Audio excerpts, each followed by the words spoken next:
Cap à présent sur l'ALT pour les deux questions orales à l'ordre du jour à la plénière de ce mardi 7 janvier 2025. La première adressée au ministre de l'Environnement sur le bilan des financements mobilisés par le Burkina Faso grâce aux différentes conférences des partis ou COP. La seconde interpelle le chef du département en charge du commerce sur la modalité de fixation des prix des produits de première nécessité face à la hausse permanente des prix des dits produits. Le point de Nongba Kouda et Moumouni Wanga. Comment s'opère la fixation des prix des produits de première nécessité au Burkina Faso face à la hausse permanente des prix de ces produits? Une préoccupation qui intéresse la représentation nationale. Pour des éléments de réponse, Serge Ndiandiodem Poda égrène quelques facteurs aussi bien endogènes qu'exogènes, entraînant la flambée des prix des produits de première nécessité. L'insécurité, qui s'est donc impactée sur la production agricole dans certaines régions du pays, des régions qui sont réputées greniers du Burkina Faso.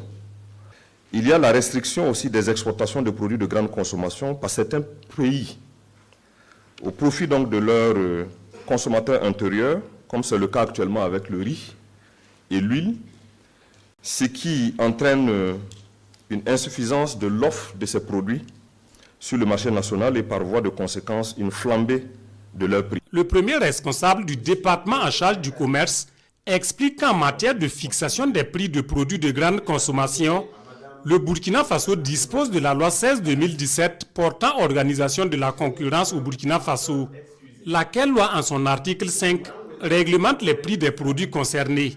Les prix des produits et des services de grande nécessité sont régis par le régime de liberté contrôlée des prix et le régime des prix fixés. Ces régimes donc sont appliqués, que ce soit sur les produits importés, comme sur les produits fabriqués au plan local. Et donc il y a un prix de vente maximum autorisé des produits à l'importation qui est soumis à la réglementation des prix.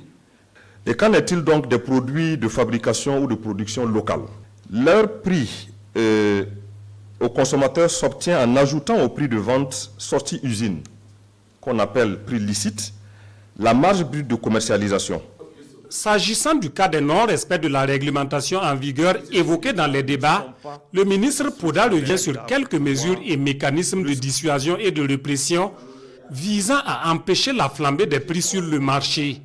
Au plan institutionnel, nous avons un certain nombre de structures qui permettent donc, à travers leurs missions, de lutter contre la fixation inappropriée des prix des biens et contribuer d'une manière ou d'une autre à contenir les élans donc, de certains opérateurs mal intentionnés.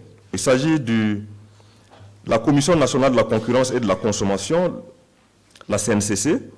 Il y a la Brigade mobile de contrôle économique et de la répression des fraudes. L'Agence burkinabé de normalisation de métrologie de la qualité. Autre sujet qui retient l'attention des parlementaires à cette session plénière, le bilan des financements mobilisés par le biais de la participation aux différentes conférences des partis COP.